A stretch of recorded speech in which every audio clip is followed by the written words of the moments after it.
BBC. Everybody wants the BBC. Everybody wants the BBC. There is a sixth dimension beyond that which is known to man. A multiverse as vast as eternity, as timeless as the infinity gems. It is the middle ground between the big two and the indie publishers, between sci-fi and mysticism, and it lies between the pages of the reader's imagination. At the summit of entertainment, the dimension of comics, where a humble service is held. We call this service the Gospel of Comics. Well, hello everyone, and welcome back to the Gospel of Comics. I am your host, the Church of Failure, and with me, as always, is my trusty co-host, Ayrton McCartney. How you doing today, buddy? I'm tired. I worked, came home for like an hour, packed up all my guitar stuff, and then went and jammed a bunch of classic rock for like 3 hours with a bunch of guys in their like 50s and 60s. It was fun. Oh man, I wish I had those problems. Just saying. No. Yeah, smell like a fucking ashtray. It's great. Oh, well, I mean, you smoke cigars. I don't really think you're avoiding that. That's fair. My wife, I should say, I really didn't do anything because I was getting ready for the show, but my wife has turned my living room into Christmas. Nice. And it's very lovely. The stockings are up. More stockings than there are people in the house. Huh. So. Because that makes sense. Well, they're decoration. I guess. But now I want to put stuff in all of them. Just put like random crap in some of them. Yeah. Stuff we already have that my children have forgotten about. Oh, my volume. Exactly. My volume is low, apparently. What am I doing with my life? I can surprisingly hear you just fine with how loud it was in there. How loud it was in where? And the place I was playing. Oh, okay. How's that? Is that a little bit better? I've upped the decibels on OBS. See, it was fine the other day, and I had to lower it because I was too loud. Now I'm low. This is what I put up with. We're not even using voice meter right now. This is what I deal with. Imagine if we were. Oh, Jesus Christ. I would have probably already sunsetted into Greenland. Not going to lie. If I had to keep using voice meter to make the show thing, I would have just sunsetted into Greenland. But hopefully the volume is coming in better now. We have a fairly packed show this evening. Got a few things to review. A couple of topics that I wanted to briefly touch on. Something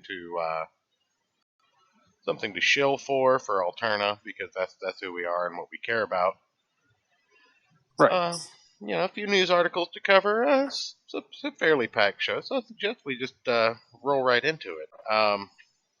You sent me some things over earlier. I did. Huh. It's a little better. Maybe Ayrton is loud? I don't know. He's actually down. I can turn him down a little bit more. I never mind doing that. No, never.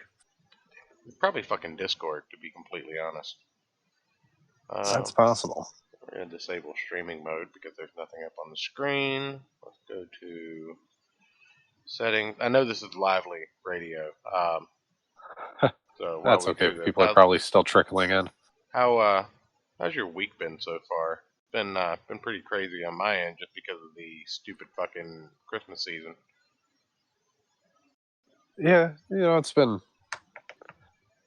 pretty typical, I'd say. Nothing too special. Okay. All right. Well, Ixel says to turn me up and then down, or down and then up and then down again. All right. I will do that. I'm not going to do that.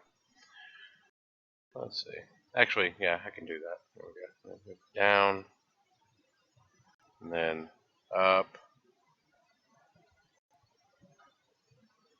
And then down again. There we go. All right. You've been turned up, down, and up again, and down again. All there. All right. So now that we've done that and I'm done fucking around here, let's go with the oldest piece of news. This is actually from last week. I'm gonna go ahead and get you the link here. Oh, okay. So not one that I sent you. No, this is a video that's been in the suggest stories for a little while now. I'm just gonna put it in the live show chat here. Okay. There we go. Right. Let me know when you got it pulled up and you're ready to go.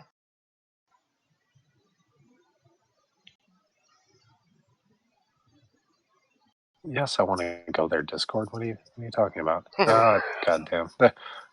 There's a 15-second ad that's still loading. That's why I'm gonna take that time to pour this, Scott. This is from Mike Zero's YouTube channel.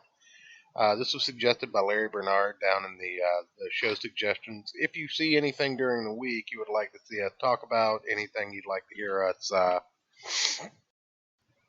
remember Discord had an aneurysm today. Yeah, well, everything has an aneurysm.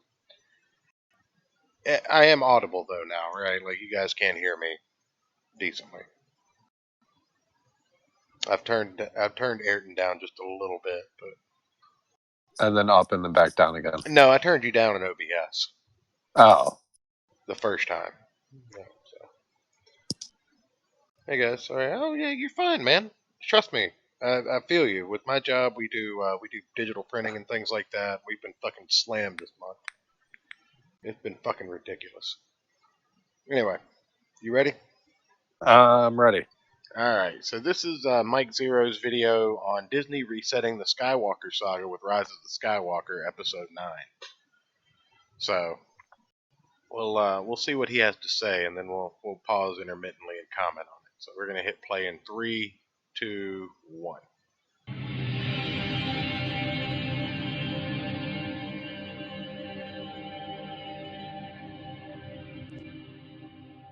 Star Wars The Rise of Skywalker is now just 18 days away from its official release by Disney, Lucasfilm, J.J. Abrams, and even creator George Lucas. That is all set and ready to end the Skywalker saga and the sequel trilogy itself. This is Mike Zero. Make sure to subscribe if you are new to the channel for future Star Wars content.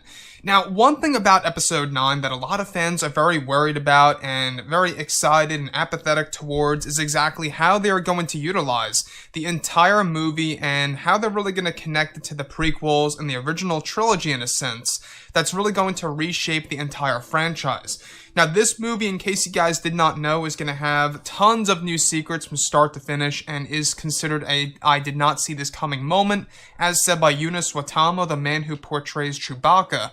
And even Anthony Daniels, who plays C-3PO, is that the entire movie is just full of secrets that will have major implications on the Skywalker saga. Alright, I'm paused at 107. First off, this guy's voice is fucking insufferable. Yeah, but I've watched some of his videos before. I'm looking here, and they're saying that they waited till the end of the trilogy in order to, and this is coming from me. Like, I know my voice is grating to some people. I'm a Southerner. I have that thick kind of drawl, but you know, this what are you gonna do? This guy's sitting here talking about how they're waiting to the end of the sequel trilogy to reveal all the secrets, all the things. I've seen something where they were talking about maybe the Emperor came back. I don't know.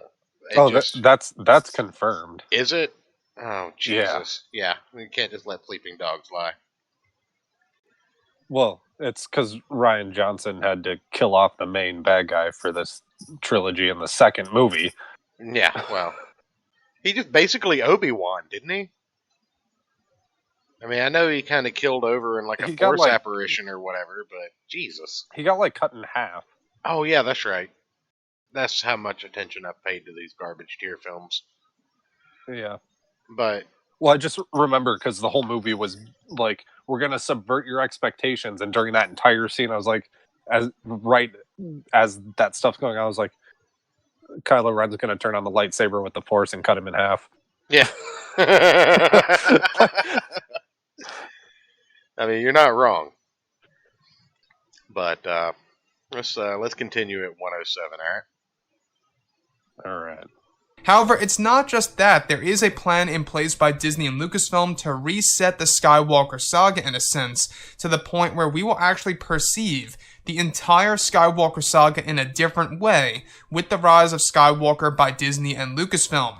Now, specifically, it's explained that during the months of August, September, and October is when many changes and adjustments were made to the second and third acts of the film. It's explained that Disney, Lucasfilm, and Kathleen Kennedy wanted a different tone for a majority of the movie, where it said that during these changes, many elements of the core characters and plot points were either changed, deleted, or reworked into the film, and that Disney had a plan to reset the Skywalker saga in a sense to have the fans look at the prequels and the originals, and even the sequel trilogy, in a different way than ever before. It's explained that this reset has to do with two major pieces in the film's second and third acts of the movie that will change how the fans watch the past 8 Star Wars movies. The first has to do with the origin of the Skywalker bloodline and the origin of the name Skywalker, and that this explanation in the film is said to be Disney's way of resetting the Skywalker saga to be perceived in a different way than ever before by fans. The other has to do with rewriting the entire Chosen One prophecy, where Anakin was never really the Chosen One technically, and that it was really always Rey, who would destroy the Sith once and for all. All right. Now wait a fucking minute. Paused at 2:30. Now wait a minute, Kathleen. No. No. Now wait a minute, bitch. No. Jesus Christ! I need another drink after that. You're telling me that you're gonna write. You're literally. If this guy's right, and this is purely speculatory, as said by Larry Bernard, because this guy, I mean, obviously he makes videos for clicks. I really hope he's wrong. Because if they're gonna rewrite the idea that the chosen one was Anakin and Rey is actually the chosen one, like, has she been a Skywalker? Is that a thing? From the leak of the movie, she's actually going to be the granddaughter of Palpatine. And from what I heard, and Palpatine is like Anakin's grandfather or some shit. Or, who? No, like, no. The Emperor is going to be Rey's grandfather. No, I understand that, but like, so the Emperor is like, that doesn't make any goddamn sense. Yeah, exactly. So you're telling us you're going to discredit 6 actually well put together movies, 3 of them being lightning in a bottle, which you can never recapture. Exactly. You're going to use the springboard of those movies and then completely discredit and discount them. You can get fucked if that's true. Jesus Christ. I didn't think this video was going to make me angry. I didn't think I'd be bitching this early in the show. I'm not drunk enough to be bitching big brain stuff going on over at Lucasfilm there. I know that Palpatine is the Emperor, Matt Christie. What I'm getting at is that I thought that they were going to make Rey a Skywalker, therefore her fulfilling the prophecy of being the chosen one instead of Anakin. No, according to the leak, there's going to be a bunch of stupid shit that nobody cares about. We're going to find out that Palpatine is Rey's grandfather, and then with the help of Luke and Leia as Force ghosts, she's going to finally actually kill him, and then like take the Skywalker name afterwards. Like a character's going to ask like, "Who are you?" or something like that, and she's going to say like Rey Skywalker, and like that's the end of the movie. Exactly. Matt Christie in the chat says, so Darth Vader's sacrifice was all for nothing. Exactly. Yes. That's what they're saying. They're saying that Darth Vader's sacrifice, everything that's happened up to this point doesn't matter. All that matters is Rey is the best, and if you don't believe that, you're a fucking bigot. That's what they're saying. Yeah. You're a bigot. You hate women. You're the problem. They're taking this entire history And they fucking cucked Luke too. Like, look at what they did to Luke in these films. He's a defeated old man. Like, we were all expecting, when we saw Luke Skywalker, we were expecting, okay, all right, here's what they've been doing. They've given us this Mary Sue character, and Luke's going to come in and slap her around and tell her she's stupid and kind of go Yoda on her ass. But no, Luke's defeated. Yeah. He doesn't give a shit anymore. And Which, could you have imagined how awesome it would be to see Mark Hamill? Like, we've seen him play, like, really goofy characters. Like, see him kind of do that Yoda sort of thing where he's, like, starts off kind of, like, sarcastic and goofy and, like, fucks around with her for a bit. yeah, And then, like, goes all wise Jedi Master after. That would have been amazing. exactly. Like, Mark Hamill would have nailed that performance if, and it would have been, if they would have written it that way. It would have been good for the fans. Like, it would have given that classic callback to Luke learning to be a Jedi, learning to control the Force. You know, he'd be like, "Oh, yeah, you think you're hot shit because you've taken a couple of stormtroopers out." All right. But then you would have had the humility angle that would have made Rey a somewhat likable character. I don't give a shit that it's a woman. If this was a Ahsoka story, I would love it. But it's not. And like, I didn't hate Rey, like, in the first the Force Awakens or whatever. Like, I didn't hate her in it. No. Like, it was when they went all bullshit in the second movie that I was like, okay, well, this character sucks. Right. Well, it's not going well. So let's continue at 2:32. No. I had to pause at that moment and be like, Jesus fucking Christ, no. Anyway, actually, let's go ahead and back it up. No, I don't want to hear it again. 3:32. All right. And go. Palpatine. Additionally, it's said that there are other plot points in the film that will reset the Skywalker saga that will both create new elements of the films and, of course, to end some of the actual mystifying moments, some of the questions in the massive franchise that started back in 1977. Now, it's explained that this decision came from Disney to restructure the Skywalker saga, and that there are also plans in place to do so with other projects currently in the works that will surround the Skywalker saga that will also change how fans view the past 8 Star Wars movies. Resetting the Chosen One prophecy as well as the revelation of the Skywalker bloodline and the origins of the name are both said to be 2 major players to resetting the Skywalker saga to where it will be looked at in a different way by the Star Wars community. So let's go over a couple of parts about this and as to why this really makes me nervous about the Star Wars franchise and exactly how Disney is going to handle things and why it may end up being a terrible decision by themselves. Now, we do know that The Rise of Skywalker is by far the most important Star Wars movie there is, not just to Disney and Lucasfilm as companies, but also to the Star Wars community, because this movie is really going to determine not just by box office results and not just by, the fans and their reactions to the movie and how it resonates, but it's also a matter of just how the movie is in general that will determine the future of the franchise under Disney and exactly where it's going to go on Disney Plus, the new Star Wars trilogy, you name it.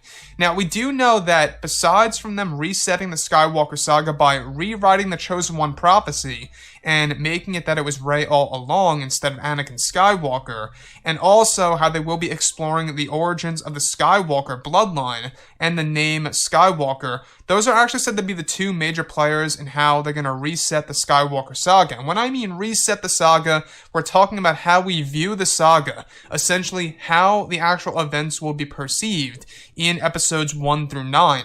And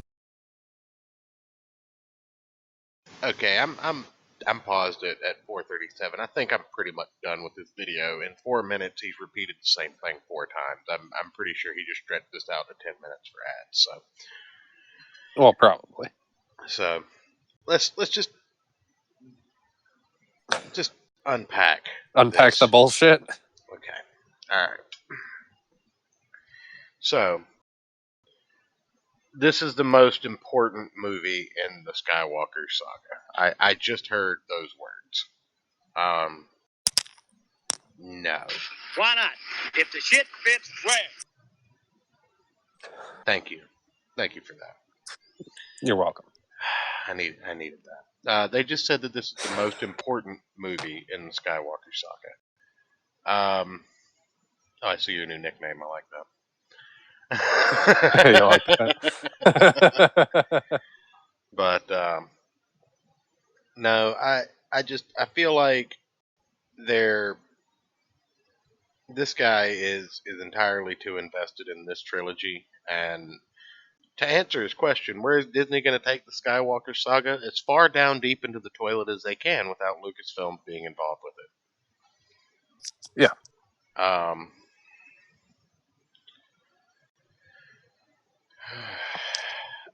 mean, it's. I have nothing good to say about this. Like, if this is their actual honest to God plan,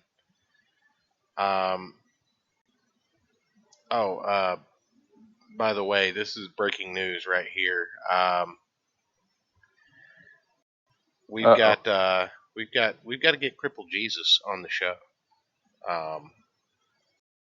I'm gonna message him live on air real quick. Let's see. Yeah, we have to meet our diversity quota. We don't want to feel ableist. We'll get him scheduled. I just told him whenever you want to, buddy, just let me know. Also, I'm in the works to get Eric Weathers on the show. We've got Sean Crummels, who is a return guest, scheduled to come on later on in the, I think, maybe tomorrow. Oh, nice. I didn't tell you about that one. It just kind of fell in my lap. But I'm trying to book some guests for the holiday season where we can talk about some Christmas books. And Eric Weathers, I wanted to get him on to talk about lettering and fulfilling Flying Fortress. He's a really cool guy. He lettered Bigfoot Bill, I believe, or Earthworm Jim, one or the other. He obviously re-lettered Flying Fortress. It's his book. I'm pretty sure he lettered Downcast and Monster MD. He is just a fucking workhorse when it comes to putting letters on the page. Nice. That's just a brief interlude to let everybody know we do have some guest schedule, and hopefully this week or this month we'll have some interesting shows. Anyway, this Star Wars thing, it really just drives the point home that there are only 6 Star Wars movies. Yeah, basically. There's 6 Star Wars movies. There's the animated universe, and that's about it. And all the old, really cool like novels and comic books and stuff. Right? Yeah. I was actually talking with Nicky Rackett Discord earlier about the Dark Horse Star Wars comics, and I think we need to look at those and maybe do a compare and contrast between definitely the new awful Marvel Star Wars and the old decent Dark Horse Star Wars. Well, there's one that I've been. Ooh, and sorry to interrupt, but there's also the old Marvel Star Wars with Luke Starkiller.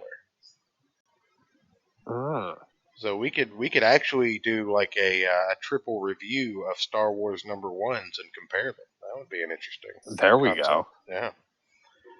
Yeah, there was one Star Wars comic that I've been wanting to read, and I don't remember what it's actually called, but basically, like Han and Chewie like have to do an emergency jump to light speed and like crash land on Earth, and then Han gets killed by a bunch of natives, and then it fast forward like 100 years or so, and it cuts to Indiana Jones looking for Bigfoot, which then turns out to be Chewbacca. And I don't know why. It sounds ridiculous and really stupid, but I really want to read it.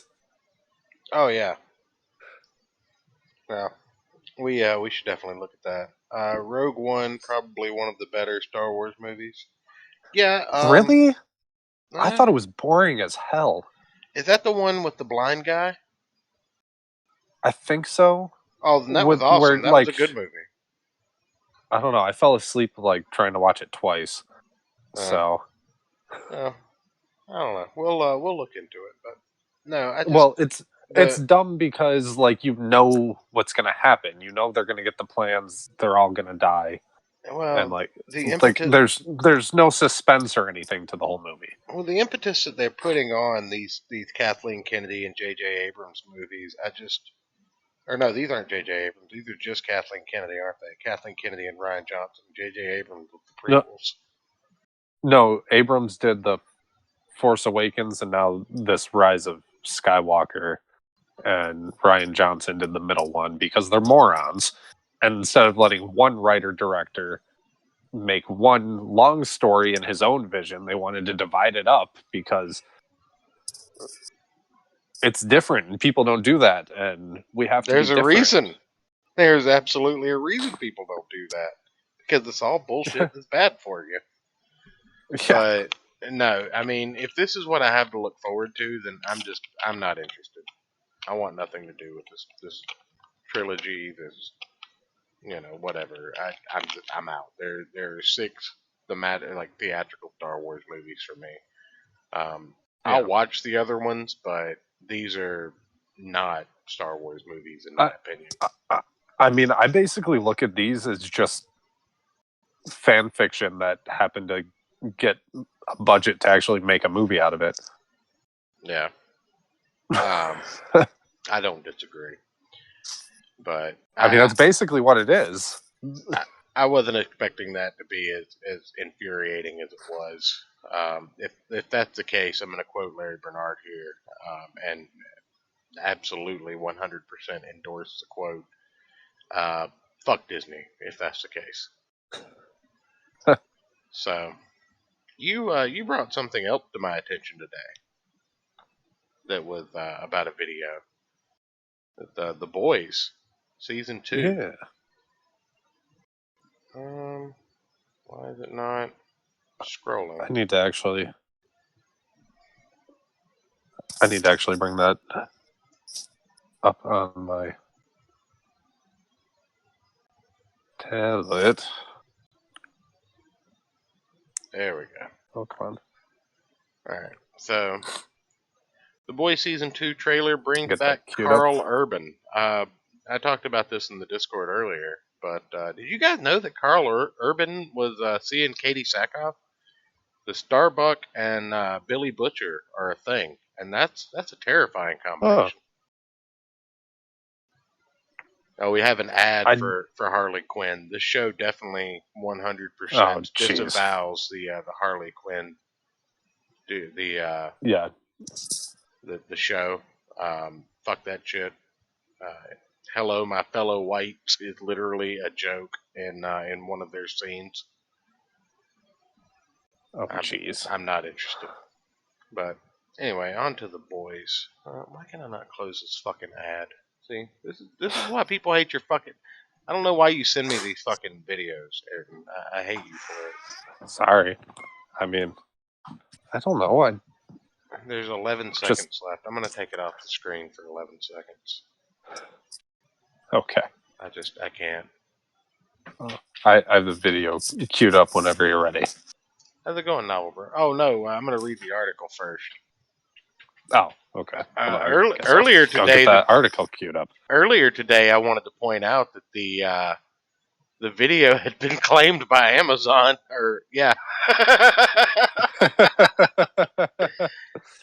So already? Well, no, not this video. The one in the fucking the article. It had been claimed by Amazon, and I couldn't play it when I originally pulled this up, so I had to go find it separately. But yeah. Anyway, Amazon Prime has released the season 2 trailer for The Boys, the uber popular new superhero series that stars Carl Urban and Simon Pegg. The trailer starts off with a bloody Homelander and proceeds to show off more footage from Season 2, revealing the series returns in 2020. The Boys stars Carl Urban as Billy Butcher, Jack Quaid as Huey Campbell, Anthony Starr plays Homelander, Anthony Starr as Starlight. What?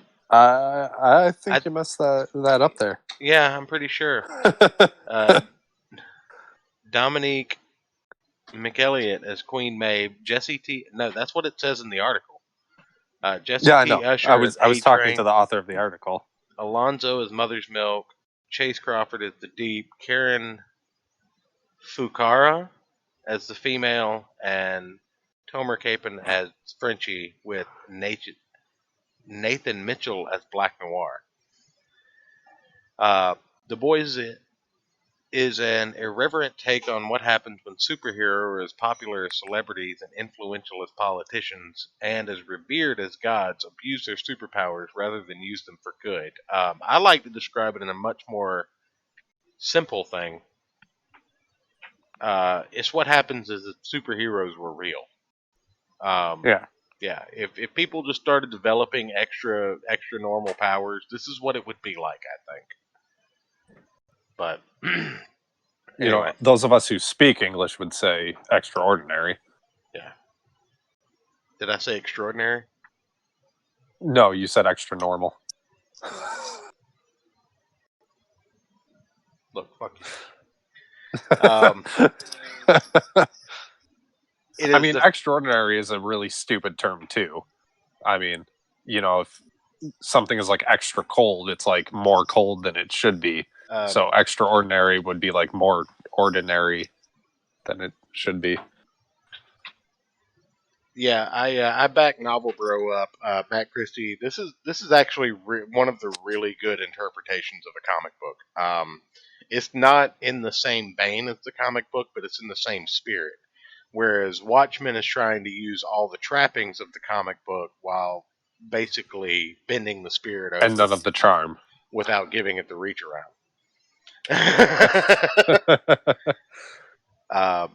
Speaking of reach around, everybody should take a look at the new nickname. Yeah, the uniquely proctologized. Yes. Yeah, it's an Amazon series. Anyway, it's the powerless against the super powerful as the boys embark on a hero's quest to expose the truth about the Seven and their formidable Vout backing. I keep wanting to say Vite because of the Watchmen. And that's it. You got. I thought it was Vought. Yeah, Vout. I don't know. You got Billy Butcher here with what looks to be a 50 cal sniper rifle. I need like 3 of those. And then Only 3? Enjoying some tea. Well, you know, I only have 2 hands and 1 penis. So. And what about your feet? Those are holding shotguns. Oh, okay, fair enough. You know, to watch my back. All right. Yeah. But yeah, Carl Urban. I'll accept that. And I do have the video queued up here, so whenever you're ready for that. All right, I'm ready. All right, we'll get that pulled up on screen. It's only 1 minute and 28 seconds long. We are going to have to pause it so that Amazon can't rightly claim our video. Oh, wow. All right. Let's see how you do, woman. A woman just came in here and just took like 1/3 of my liquor. That's cool. She did. Don't believe her lies. Anyway, you ready? 3, Yeah, I'm ready. 2, 1, go.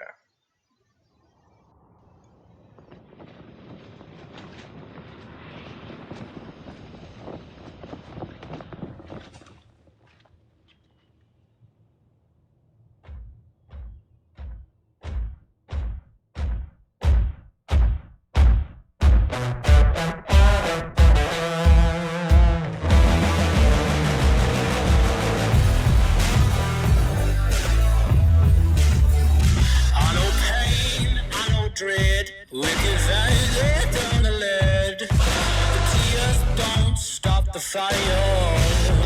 It's killing time.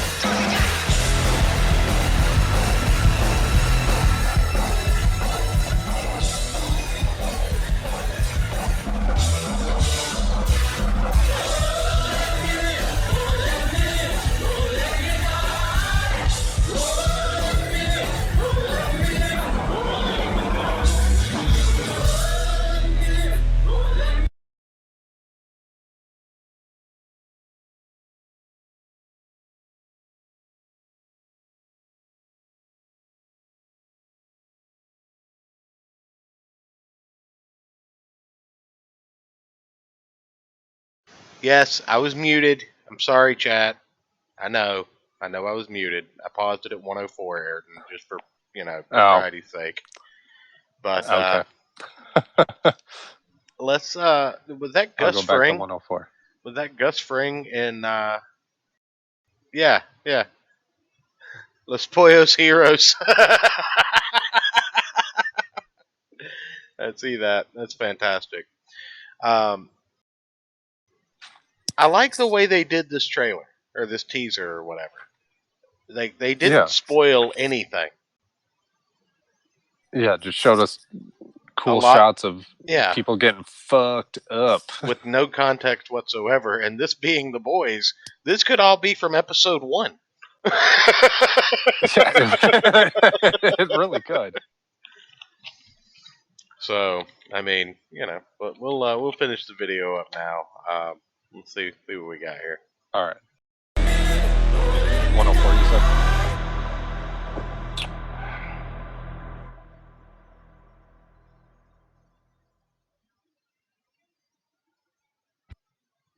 All right, well that's it. I'm in. Like I said, if they stay true to the first season, do the same things they did then I'm in 100%. Oh, yeah. I got to finish watching the first season. Believe it or not, I never finished it because I have 3 children and a full-time job, and I do this for 8 to 10 hours a week. But right. Can we just point out again how spot on all of the casting is? Except for Wee Huey, because Simon Pegg is too Well, old. Yes, true. I blame Simon Pegg for not having a child when he was younger. That's a good thing. But the guy that they did get maybe doesn't look like him, but he definitely gets the portrayal down. Oh, absolutely. Everybody amazingly well. Yeah, everybody's fantastic. The Frenchman's my favorite character in the whole fucking movie or the whole show. Oh yeah, the Frenchman's great. So, and the chick that plays Starlight might be my new celebrity crush. I'll give you that. The only thing that I have a problem with, and I don't want to. No, I'm not going to say it. I don't want to spoil it for anybody. No, Novel Bro. I never finished season 1. There's 2 episodes in the middle that I didn't see. I saw all the way up to the exploding ass, and then I saw Homelander expose the fact that he had a kid with Butcher's family, basically his wife. So I definitely think shoving the explosives up the ass has to be my favorite part in the entire first season. Oh yeah. So anyway, no, I'm interested. I think that's going to be good. I think that if they stay true to it, we might even cover season 2. Actually, maybe we should do a full review of season 1. Just binge watch season 1 sometime and do a full review of it. Did we not do a full review of season 1, or was it just episode 1? I think it might have just been episode 1. I don't know. I don't remember either. I went back and watched some of it, woman. Don't try to out me in the chat. I'll ban you.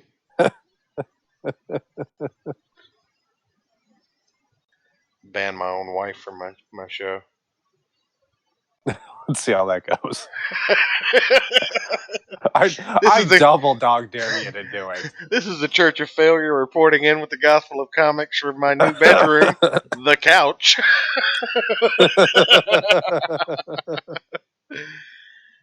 I was going to say the back of your car. Yeah, now we do have something interesting to look at here. Peter Cimetti. Oh shit! Oh, she's trying to get a divorce. That's what she's doing. But we've got Peter Cimetti here on Indiegogo with the 12 Being Days awesome. of Alterna. So anybody who hasn't heard about this, even if you don't like comics like as a whole, I would definitely Then why are you suggest, watching this show? because we're entertaining. Fuck off, Ayrton. Jesus, don't True. don't try and get them away from here. Oh no, you're good, novel bro. I've already read the comics. Even though it's not the same, I mean they follow the same plot points. But anyway, any guys that don't necessarily follow comics or buy comics of their own or whatever, I I want to point out that the Alterna Comics campaign is doing 12 days of Alterna. Give the gift of comic to help support kids in need. Most reward ship in time for the holidays. So they've already like blasted their goal out of the water of $1,000. And Oh yeah, I wanted to do one of the sketch cards. oh yeah, absolutely. Are you gonna make me a cup with it on it and send it to me? I mean, it'll probably be me buying a like white coffee mug from Salvation Army than trying to draw it with a Sharpie.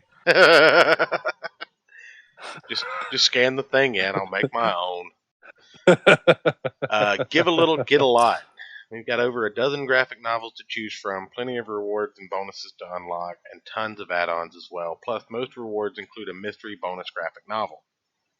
So you've got an all-ages Ooh. stocking stuffer with 5 random all-ages comics for $12 and a mystery graphic novel. Add-ons keep things simple. Interested in getting a few different rewards but don't see an option for it? No problem. Just click any of the rewards you want, and the next screen you'll see has a bunch of items you can add to your perk selection before you check out. Oh, They're nice. they're working with comics for a cause, or actually, by backing this campaign, we'll be helping kids in need. We'll be donating 10% of this campaign's proceeds to Portions for Orphans, a charity that is near and dear to Eric Henson, creator of Eden. And we'll also be donating 100 all-ages comics to Toys for Tots. That's fantastic. Backer milestones unlock new rewards. So you Oh, get... there's some good stuff in here. Oh, yeah. Eden Complete 4-issue miniseries signed by Eric Henson. The Chair first edition first printing graphic novel. 11 by 10 Eden print set signed by Eric Henson. The Chair Blu-ray and DVD combo pack at 100 backers. Bonuses unlocked for every $1,000 raise. Mystery bookmark, mystery print. We got trading cards coming up next. Mystery Alterna single issue. 11 by 10 fold out poster. If it makes it up to 6 and 7, you got another pin. I would say to everybody listening right now, if you're going to back one of these, do the graphic novel Unit 44. Absolutely. Because that is a fantastic series. Probably, aside from like ARBBH, probably my favorite series that's come out like this year that we've reviewed. It is phenomenal. It is so ridiculous and so over the top. I will throw my suggestion in there. I actually really enjoyed The Wicked and the Righteous, or The Wicked Righteous. So one or the other. If you're into more, ridiculous and fun, interesting things, Unit 44 is absolutely where you go. The Wicked Righteous is a little darker, but still fun. And the Chair is supposed to be really good too, isn't it? The Chair is great if you love horror, and if you want to read the book that made it into an actual feature film, I would absolutely suggest that. But yeah, you can get Backing Board Sketch by Eric Henson, which some of these look absolutely amazing. Penciled comic art pages by Henson, print sets. You can get a 5-minute sketch card from Peter Cimetti. I've gotten one that was Clint from Adolescent Radioactive Black Belt Hamsters. I actually haven't taken it out of the protective sleeve yet. I want to use it for a token in Magic, but I also don't want to expose it to the public and have it potentially messed up. So, Right. but I may make a really high res scan of it and print it out as my own token, so I can leave my original. Oh, there you go. Yeah. But oh Matt, yeah, we'll see when you get back. But yeah, there are all kind of interesting points you can go here, and literally, there's not a what is it? There's not an option on here that goes over $20 that I'm seeing. You can get it. Well, no, you can get up to 50 or 100 at the bottom. But all of these books are under $20, like 15, $20, and you can get some all ages books for someone in your family that you want to introduce to reading at a little bit of an early age. You can get them 5 random all age comics for their stocking or to give them for Christmas. You know, I'm half tempted if I had an extra $50 to just buy 4 of the sketch cards and get all of the hamsters just for my collection of hamster related stuff. Oh yeah. Now man, you Might gotta spend check the old bank account there. Now man, you gotta spend 200 and get the backing board sketch by Samedi of all of them. Yeah, well, that way you can frame them and put them up on your wall. True. But Alterna Hooch, brewed only by Peter Samedi. But yeah, you know, I haven't shilled a lot this month, and mainly because it's Christmas. But you know, this is a worthy cause. 10% of it going to portions for orphans. Plus, you get great comics out of it. 100 comics going to Toys for Tots. And there's 7 days left to back this. So if there's somebody in your life that you know, might be all ages, you know, $12 to get them a 5 assortment of comics that might get them into to reading, and a mystery graphic novel for yourself or them, or a sketch card of any character that you like from comics or comic related media. I mean, Peter Samedi will take some weird requests. I asked him if he'd do Clint from Radioactive Black Belt Hamsters, and he was like, "Sure!" Exclamation point. So I mean, he's absolutely the nicest guy when it comes to something like that. So even if you don't want to get any comic books, you can get your own personalized sketch card from Peter Samedi, $12, and know that you've just donated a buck 20 towards you know, a portions for orphans, and become a backer to help other backers get some of these bonuses. So yeah, right now they are at again $2,390 with 81 backers, and I would love if you know, some of you guys would show some support if you're able and willing and interested, or just share it around. Take and follow and share the campaign on your Twitters, on your Facebooks. And let everybody know it's for a great cause by a great guy who always fulfills his campaigns. I did the Alternaween for a local comic shop, and we gave you know, a lot unlike of comic books somebody out. we've talked about on this show before. Oh no, he just took 6 years to fulfill his campaign. Don't undersell our good friend Rob Liefeld, who still needs to send me some fucking feet pictures. And here comes the dislike.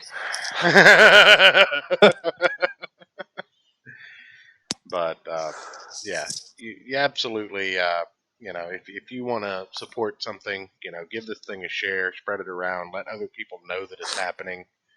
Because first off, this is a fantastic deal right around the Christmas season. All of this stuff is already printed, sitting in a warehouse. As soon as this ends in 7 days, he'll ship everything out, I'm sure. And it'll be done, but I wanted to take some time to promote that and kind of rinse my palate from the Star Wars thing we talked about earlier. I'm actually going to leave that in here. We're going to show it again tomorrow, and Monday, and Wednesday. We're going to shill it every show until it's over. Exactly. But, like I said, thank you guys for bearing with us on that. But we're actually, Actually, kind of low on topics. I thought we had a little bit more. Maybe I missed something in putting it in. Oh, I know what it was. There's some Twitter drama that I wanted to talk about. Oh shit! Well, you know, I love me some Twitter drama. It's like watching uh, it's like watching Jerry Jerry Springer. Springer. Yeah, with the subtitles on. Yeah. Well, Von Klaus, Monster MD. Yeah, of course.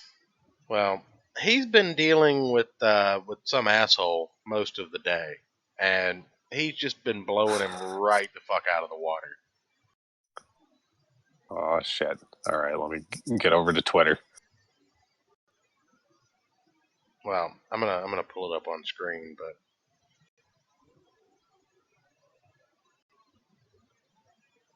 so it's all started with Donald DeLay and Rumble Terrier because everybody loves Rumble Terrier, right? He's an avid anti-comic skater. What is? Sorry, it's just something I've noticed lately. What's with all this anti everything? Oh, that's just how SJWs work, man. They hate everything. If you have something and you're happy about it, and they don't have that, then it's your fault and you're bad for it. Oh, and you should feel bad. Oh, if you don't feel bad about it, then you're the problem. Oh, okay. That's how this works. Man, can I just say, sorry, I'm super excited for the Heidi, like how Heidi got her invisibility or whatever bonus goal that they reached. Yeah, I like the idea Anyways. of Shinobi Sasquatch versus Monster MD. That makes me the happiest. That's true, but I don't know. Heidi might have to be one of the best sidekicks that I've seen so far in one of these Indiegogo projects. Well, we have Donald Okay, DeLay did I here. just miss it? I was just scrolling through his timeline. Well, I've got it up on screen if you just want to look at it. But basically, we have All right, yeah, I'll jump we have back over.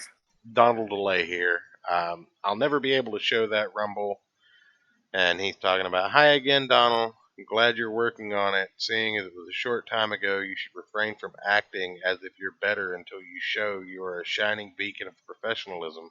It will pay off more in the end than joining a dog pile for credibility, I'm guessing." And Donald says, "I'll never be able to show that Rumble shining beacons of professionalism. Don't make self-deprecating penis jokes, and I'll never stop doing that." Which is why I love Donald DeLay. But scrolling down a little bit, you get a quote tweet.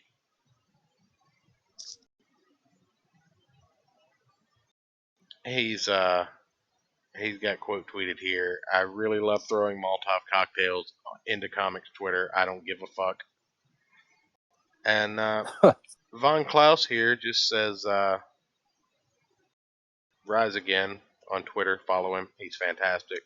Author Yes. of Monster MD. "He's proven to be more of an SJW than a troll recently. He should change his statement that he loved throwing Molotov cocktails into indie comics.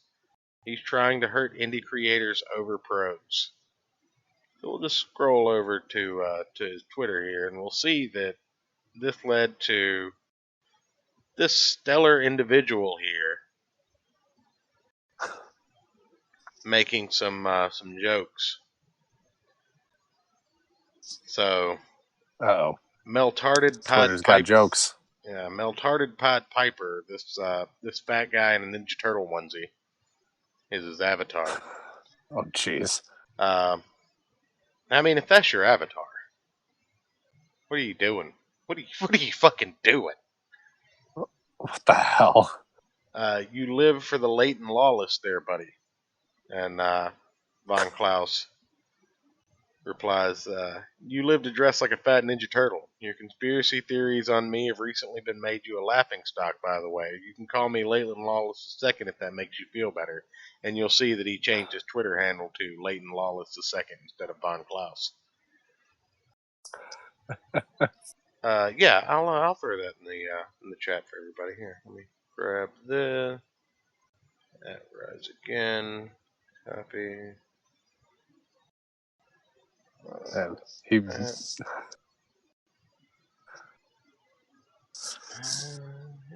they really did go back and forth for a while. Holy shit! Oh yeah, all day. But basically, this guy is trying. The grand scheme of it is that this guy's accusing him of plagiarism. He's accusing him of being a grifter. He's accusing Ethan Van Sciver of being a grifter. Everybody. He's saying that except EVS totally like fulfilled Cyberfrog in less than 6 years. Yeah, even the and can draw feet. Even the Ashcan campaign. I mean, I know our buddy of the show at SJW Spidey the Good One on Twitter. He has been having some problems getting his book, and I really hope Ethan takes care of that. But for the most part, it's been a pretty good success. I mean, as soon as he announced shipping, it was like 2 days, and I got my copy. Well, not as soon as he announced shipping. As soon as he announced that books were shipped out, I should say. Right. But I got his book faster than I've gotten Earthworm Jim, and there's already people who posted that they've gotten Earthworm Jim. So to say Ethan Van Sciver is a grifter, I think, is definitely disingenuous. But to say Von Klaus is a grifter, I was going to say retarded, but well, YouTube doesn't like that word, Ayrton. Oh, sorry. Underdeveloped? I mean, you can call him a fucking moron. That one's fine. Oh, okay. Yeah. Use your big worry words. Oh, wait. wait. We have the new whole, that doesn't we have matter. to say this isn't child friendly, so I can just call him a cunt. Yeah. A daft cunt. Okay. All right. Cool. Yeah, we're never going to get monetized anyway. So even if we do get up to 1,000 subscribers, we're never going to get monetized. They're going to review one episode and be like, hell no. But anyway, these guys went back and forth, and this guy started calling Von Klaus just a grifter and plagiarist and all that shit, and Von Klaus just started dunking on him. So I just want to highlight some of the fantastic ones.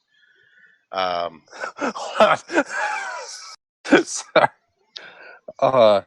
Weight loss can change my appearance, but nothing can change your shifting behavior. Then fucking lose weight, you ugly piece of shit. Goddamn cock. Fuck off. No one of the I'm bigger a voice with others fighting to truth. Yes, fighting to truth. That's what he wrote.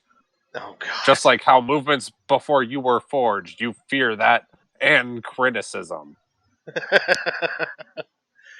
So here's one of the quote tweets. This all we'll go over because, like I said, this literally went on all day, and I applaud Leighton Lawless II's ability to engage with these people without just muting the fuck out of them.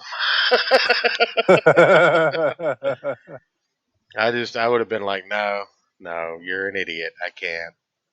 But nah, he just stuck with it for like 5 hours, and he's a bigger man than me. I'm surprised we're not blocked by this Melter P. I've never spoken to him. I don't think I want to reply to one of his tweets. By all means. But Meltarded says that no one is a bigger joke than you, friend. You grift a boring novel as the first time work, but nobody is seeing the BS you speak as sophistication. We see how it is. We know what it is. You grifted, you lost. Keep delaying yourself into obscurity, failed novelist. Nah. Von Klaus just like, well, I've never written a novel. I'm a screenwriter and a comic book author. I'll be on a show in 30 minutes interviewing about my career today. Please stalk me harder. Watch it and educate yourself on how hilariously wrong your conspiracy theory is.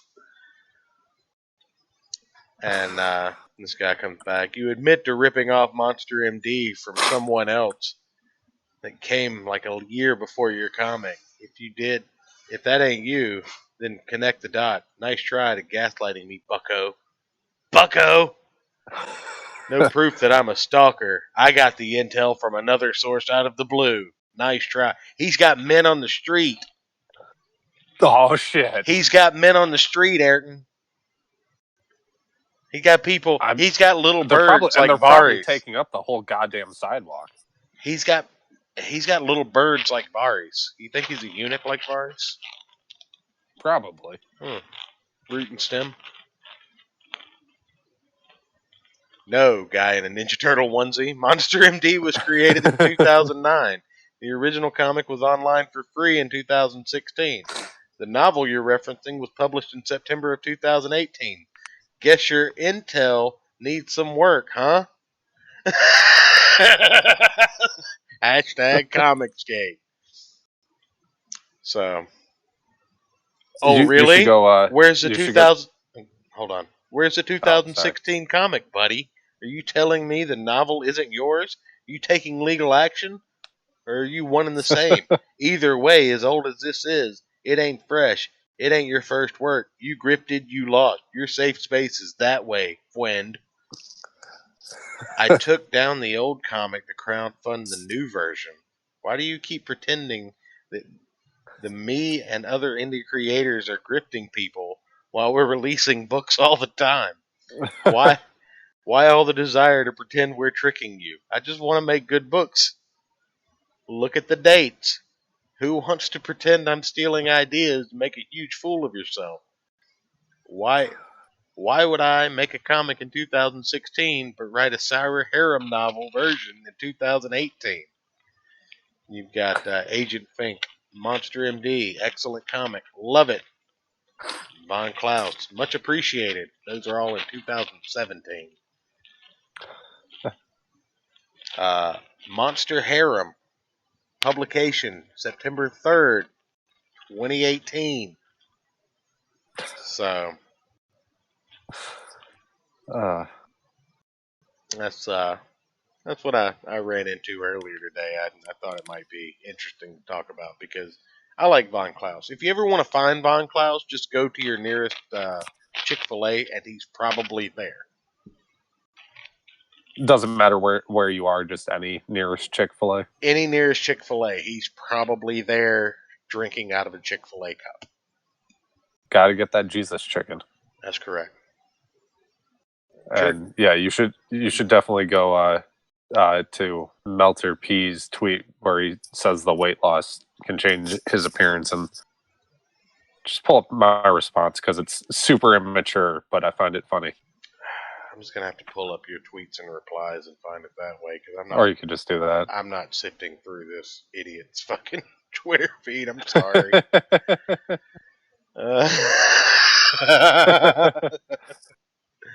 All right, we'll copy this. See, super immature, but hilarious. I mean, you know. Here we go. Pull this up for the people at home. Jesus Christ, Ayrton. Have I fired you lately? I mean, probably. All right, so you live to dress like a fat Ninja Turtle. Your conspiracy theories on me, blah blah blah. We're talking about that. No one is a bigger joke than you, friend. Yeah. A fat man in the Ninja Turtle onesie wants to play like I'm a failure. My first comic made almost $66,000. Where's the failure? Oh, and the author who isn't me? Wishful thinking on their part of Turbinardo? Tubinardo? Oh, Tubinardo. Fantastic. Yeah, stop attacking indie creators. It's a bad look. Says another floating avatar hiding behind the shade to protect one's identity. Von Klaus is on live streams literally every week showing his face. What is your fucking problem, you goddamn ingrate? Weight loss can change my appearance, but nothing can change your shifting behavior. I'm a voice with others fighting to truth. Just like how movements before you were forged, misspelled forged. You fear that and criticism.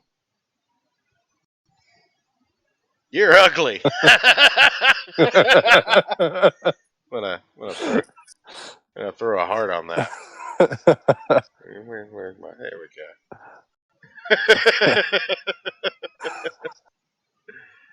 That's fantastic. And get ready for the blocks.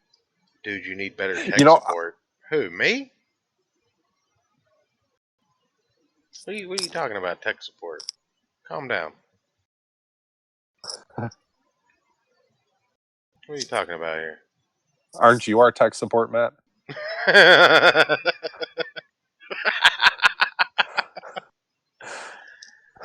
I mean, I think he is. I don't know. So, let's see here.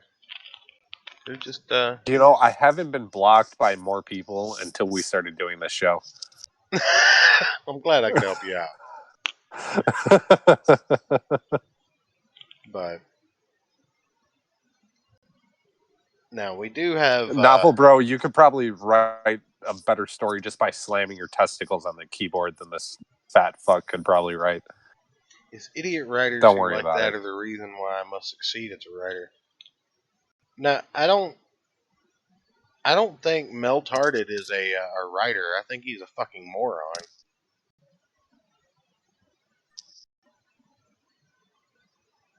I mean, either way, my analysis stands true.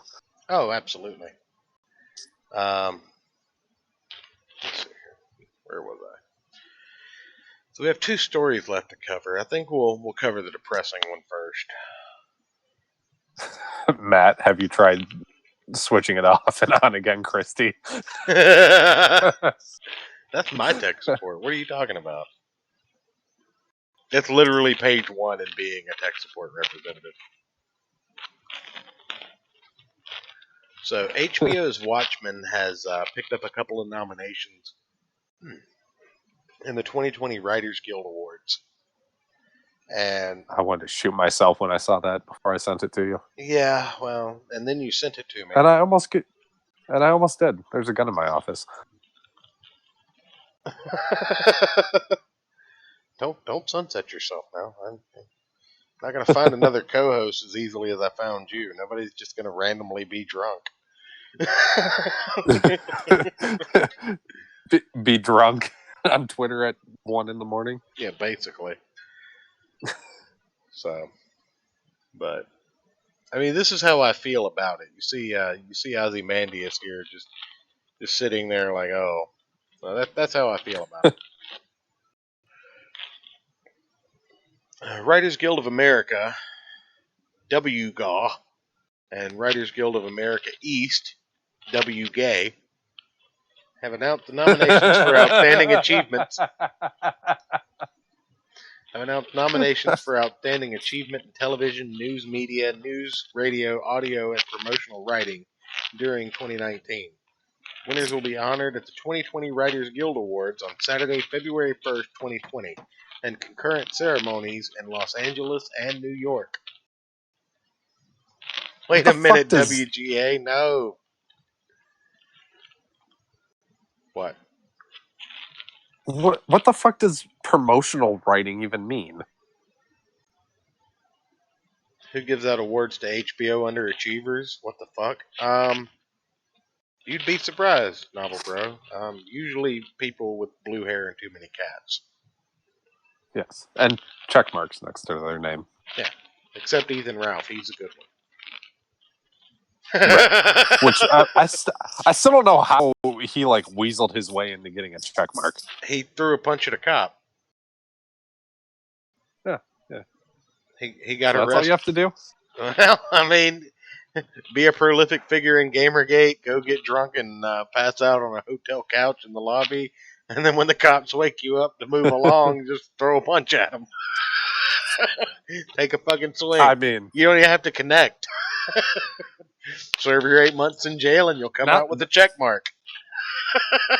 I mean, not the most difficult of achievements. It's like the hey, you passed the tutorial in a video game achievement. But anyway, television, news media, and news nominees drama series The Crown, written by James Graham, David Hancock, Peter Norman, Netflix. The Handmaid's Tale. I'm not going to go through all these credits. Fuck them. Mindhunter. Succession and Watchmen. Comedy series. Barry. The Marvelous Mrs. Maisel. Pen 15. Russian Doll. Veep. New series. Dead to Me. Pen 15. Russian Doll. Watchmen. What We Do in the Shadows. Is this just an announcement for fucking awards? What are you doing to me, Ayrton? I'm not gonna go through all this. I don't know. I thought there were. I didn't read. You didn't screen through the it. article. You just sent me a list No. of nominations. I thought it was going to be talking about. It's Newsarama. You have to screen this shit. My bad. Look at the picture at the top. That's how I feel when I think about you now. Now. Look, What about the last 7 months? look. You got a soundbite for Donald Trump's "You're Fired." Can you play that, please? You know, I don't actually.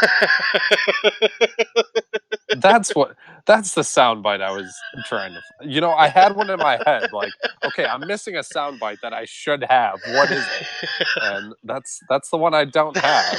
The one. I mean, I have this. I mean, I have that. Yeah, but it's not as good. No, damn it. All right, now I'm gonna have to look that up live on air. Yeah, well, when you get it, just play it for yourself. I don't know that I need to hear it, but you do. If you want to play it for the audience, that's fine. But I just want everybody to know he's fired. This is awful. What are you doing to me? So, yeah. So apparently they've weaseled their way into another set of awards that basically are looking like they have no integrity. Big fucking surprise. Where's just a single None of quick the clip? none of these fucking award ceremonies have any relevance anymore, as far as I can tell. The Oscars, the Grammys, they're all just so fucking cucked. Like, you can't. You're fired. Thank you. The dramatic music and everything. That's great. Why is it playing again? Stop it. All right. Everybody hates Got the that one saved up. VLC.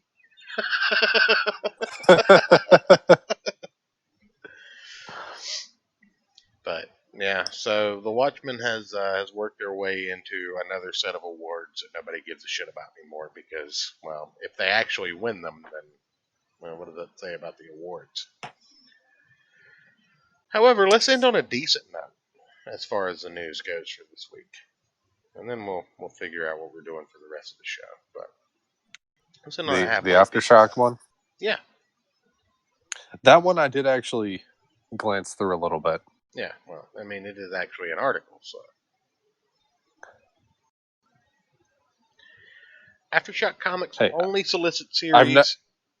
I've never claimed to be a good co-host. Nobody has ever claimed that, Ayrton. Except me and my drunken stupor. It's like I keep telling all the people at work that I'm psychic, and then they'll be like, well, if you're psychic, why didn't you know that? I didn't say I was a good psychic.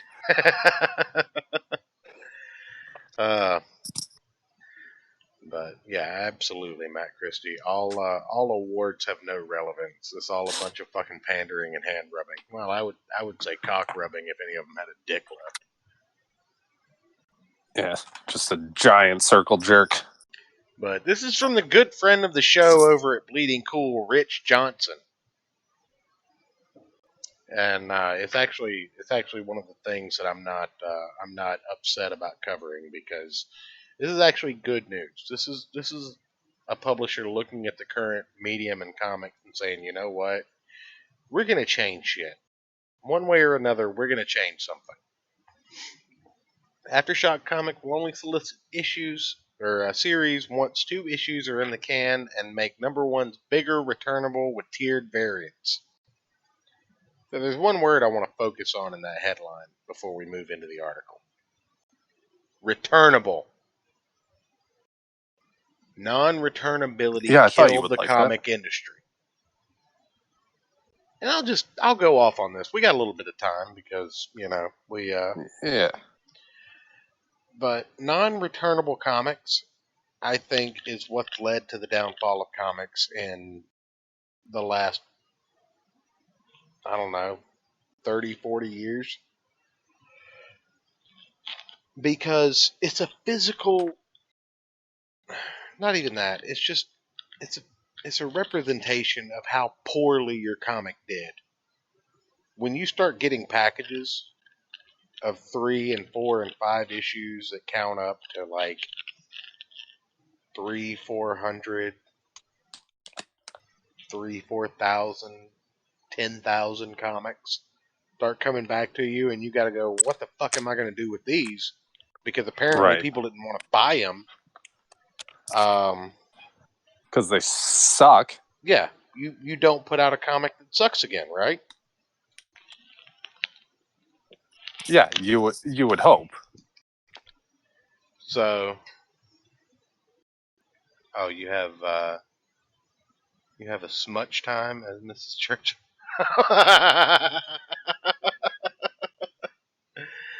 But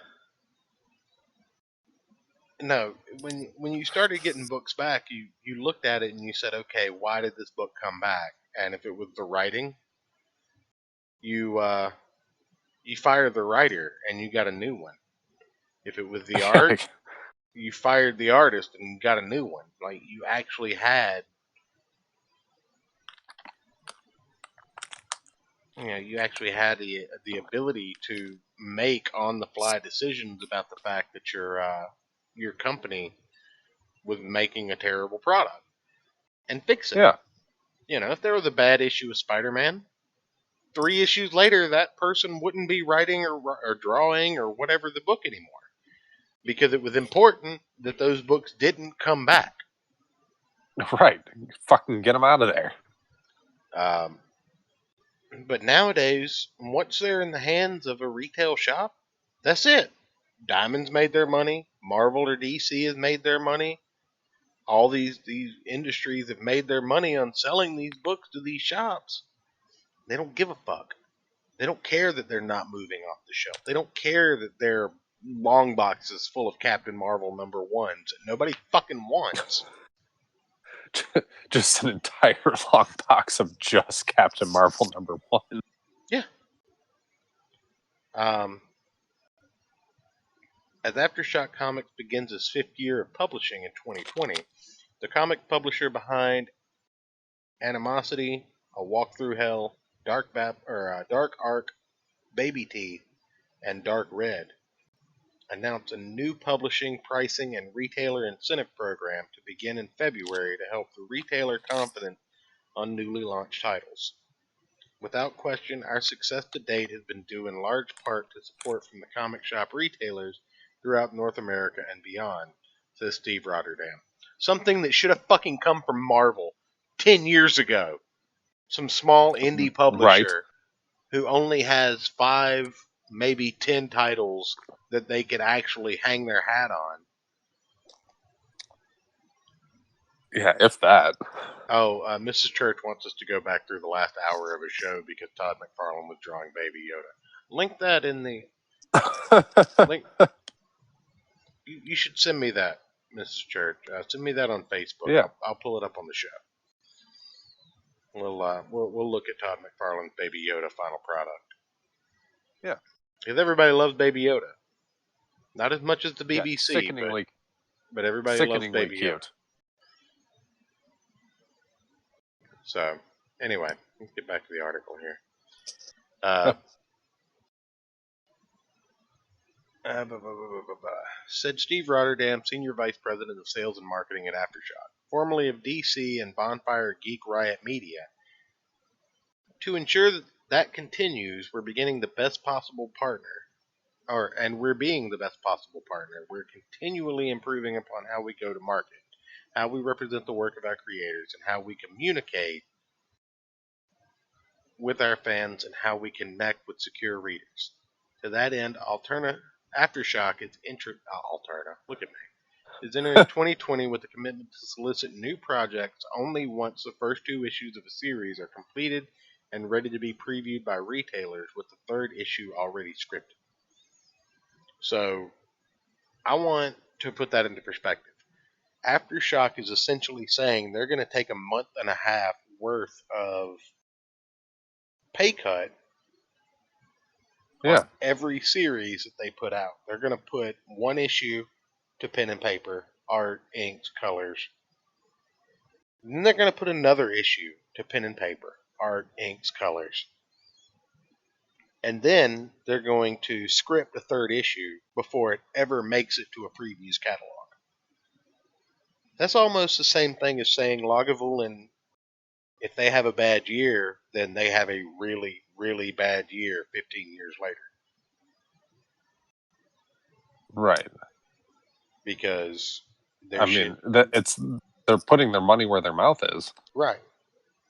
And you gotta commend them for that one. Absolutely.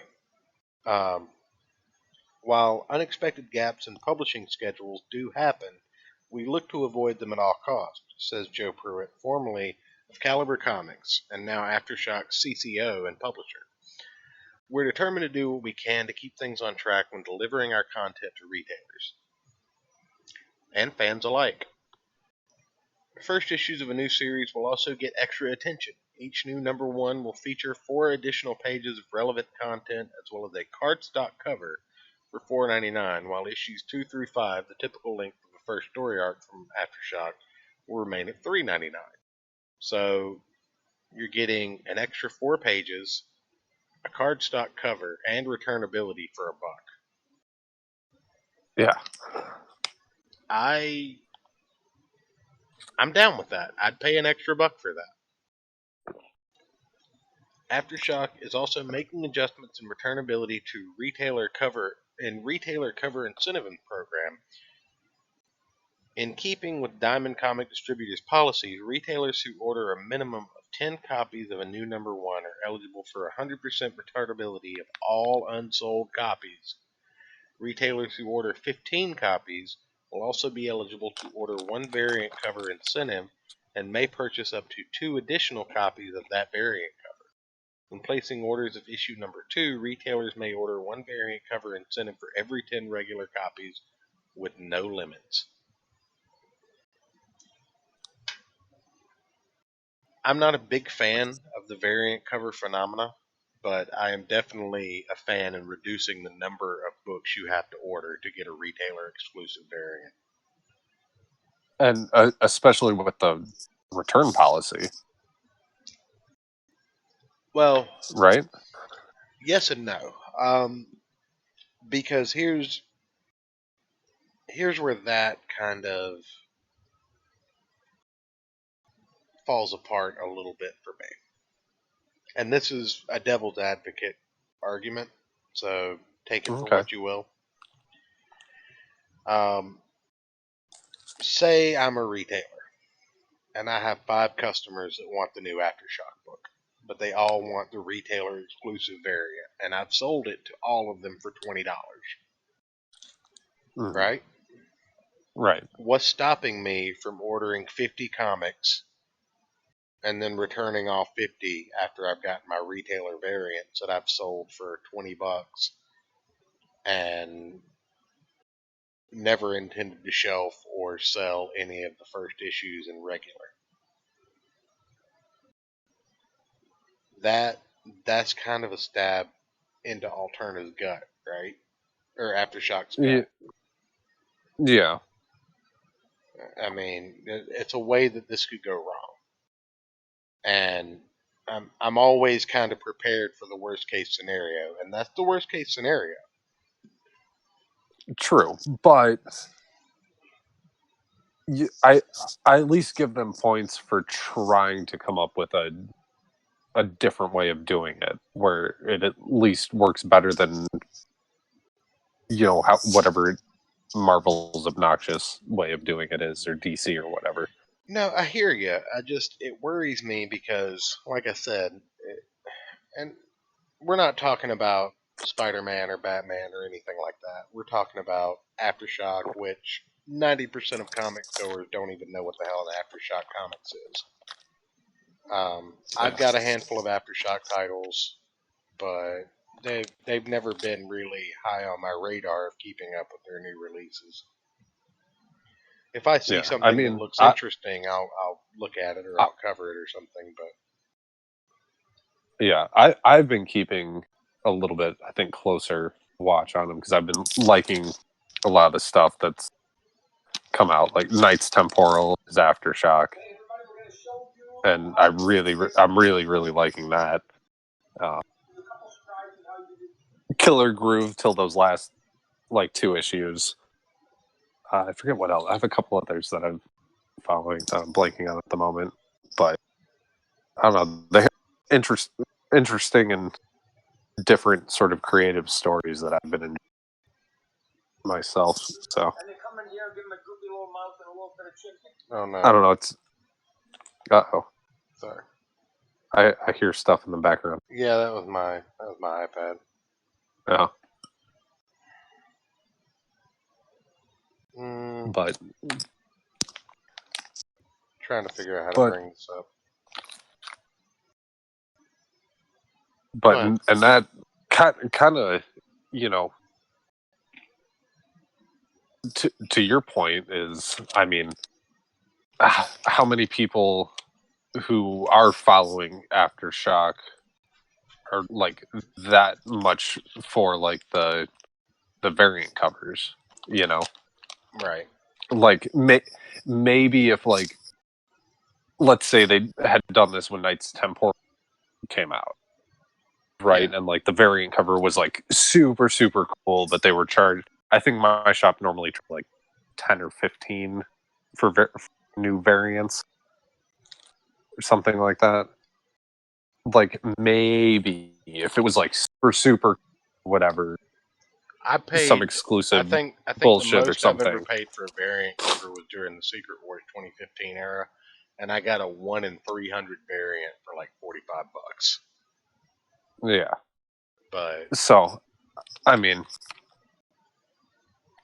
like realistically, there's probably going to be one, maybe 2 odd person that might want that variant just for like their collection or something like that. I think realistically, because they don't, as far as I know, they don't have any huge, like big name artists working for them at the moment or anything like that. So unless it's like something that really jumps out and like a really cool variant that really like kind of grabs your attention and like the art is fantastic or something, I don't see it being as big of an issue as it would if like Marvel tried to do this. You know what I mean? yeah, it just all right. Let's see if this works. I mean, this the thing past is, week when I was at the comic book shop, there was some guy there. I forget what it was that came out this week.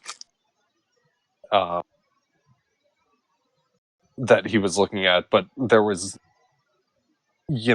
some variant covers of whatever Marvel book it was, and the guy was like, "Can I buy like 3 of these yet?" And then the clerk was like, "No, dude, you got to wait till at least next week until everyone's had a chance to come in and get them." I'm like, really? Why do you want 3 copies of this variant cover?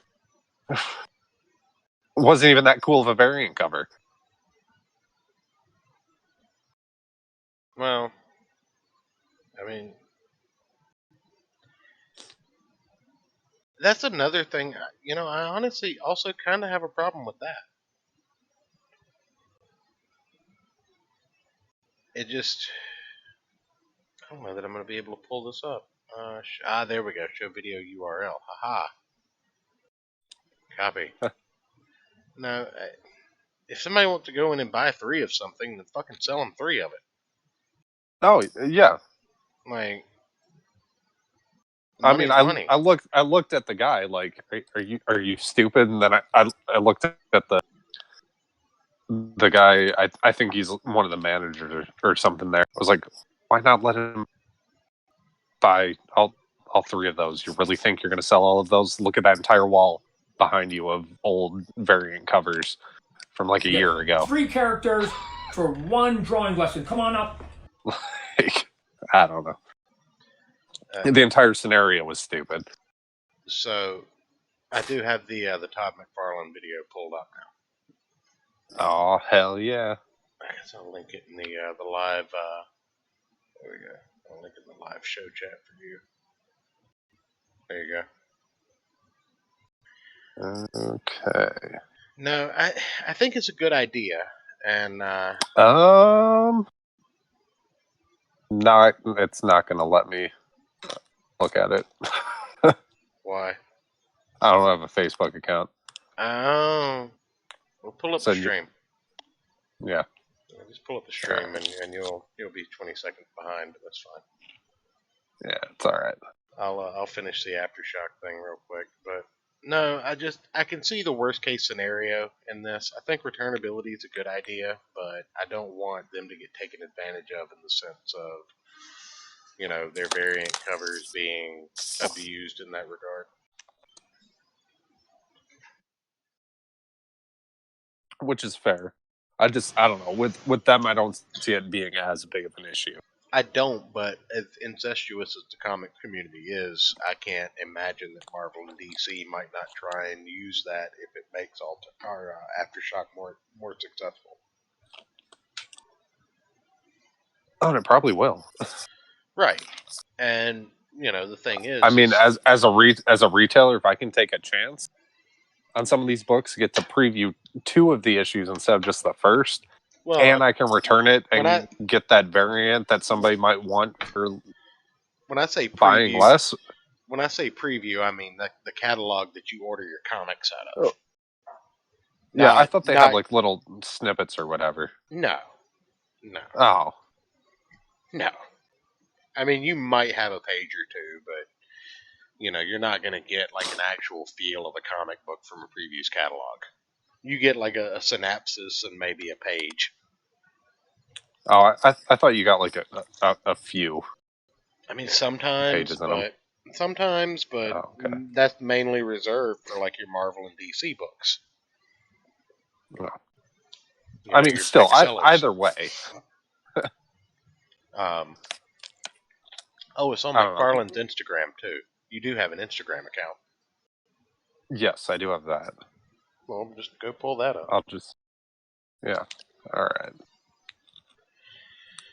But oh, jeez. Yeah. Of course, Instagram's fucking app. Well, we'll. Their app doesn't like turn. You can only view it in one direction. It's really stupid. Oh yeah. Gay Centurion, don't worry about being late and gay, buddy. We are very progressive here at the Gospel of Comics. Are we? I mean, I am. So you claim. Todd McFarlane. Okay, I am very progressive. That's great. You're a building. I mean, just look at me. But over the past few months, we've sought input from retailers across North America about adjustments we felt needed to be made to launch our series and related incentives, added Pruitt. We believe that the revised program maintains benefits of full returnability affords retailers, combined with the variant cover program that enables us to extend our incentive beyond first issues. And that is true.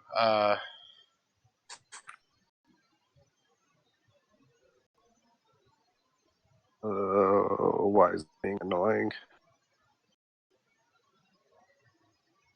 progressively drunk. Well, everybody's got to have a gimmick, right? Mine just happened to be in a bottle of scotch. Exactly. But that's why it's being stupid, being retarded. Anyways, continue. I will say that it only being limited to first issues does make for, a better idea. But again, I don't want this whole retailer incentive thing to turn into, yeah, I really want it, but I want the variant cover. Because there's nothing stopping any small retailer from ordering 50, 60 regular issues just so that they can order the variant covers and then doing returnability and then ordering 5 or 6 issue 2s for everybody. Yeah. Or whatever, because they can't return those. It just, I don't know. I see it opening a can of worms that might be a little more difficult to close than people are thinking right now. However, Gay Centurion, you tuned in just in time. We do have you ready for the Todd McFarlane video? It's only 5 minutes, and we will comment on it. Yeah. I think I don't know if I can just pause an Instagram video, but I will try and figure out if I can or not while we do this. But yes, I have it pulled up and ready. Okay. All right. Well, I'll get it ready right now. And 3, 2, 1. Well, first off, this is Todd McFarlane drawing Baby Yoda as suggested by Mrs. Church. So 3, 2, 1, go. Hey everybody, we're going to show you how to do Baby Yoda today real fast, and then I'm going to give you a couple surprises how you can do 2 more other characters. You get 3 characters for 1 drawing lesson. Come on up. Let's go and look at it. Here we go. So what you need to do is you got to make sure you got a cool head first, right? So you got this weird head here, right? Think about E.T., right? So give me an E.T. head. Make sure you give him a nice little button nose, and then come in here and give him a droopy little mouth and a little bit of chin here. Then what we're going to do is going to add some eyes. And then once we add some eyes, then the key is right here. Look at this. There's E.T. There's E.T. Right? And here's Yoda. Okay. And now, we might even give him a blanket, right? So we can give it to him. So if we come in here, and then what we want to do eventually is to color it. And we get a little bit of green. We color his ears. And then we're going to do a little bit of fine tuning here. And then let's color basically his blanket. All right, cool. Right, so what we're going to do is we're going to come up in here. And now I'm going to draw a little bit of it. And then I've already done some pre-drawing here. So here's the little mouth. Make sure you give him a little bit of mouth. And he's got a little bit of a droop at the end. And he's got something up in here. Right, up in here. Give him a little baby chin, right? Make sure that you remember this is a baby, so fat is okay. If you do fatness, that's okay. You give him basically big fat cheeks, that's okay. So we're going to go up in here, give him a little bit here. Now, one of the things is you got to make sure you give him a nice button nose, right? Because if you give him a nice button nose, it's going to be super cool. We'll come up in here. All right. So, and we're going to just give him just a little bit of Baby Yoda fat because he's got little chubby cheeks here. He's got little chubby cheeks here. He's got little chubby cheeks here. Okay, now, if you can see here, he looks like a zombie, right? We don't want him to look like a zombie. So what we're going to do is we're going to add some drawing. So watch what happens because I did some of this before, so you don't have to watch it. Kablamo! Kablamo! There is him. From zombie to boom. Now, let's pull it out for a bit. All right, so let's go a little bit smaller if you guys can see all this.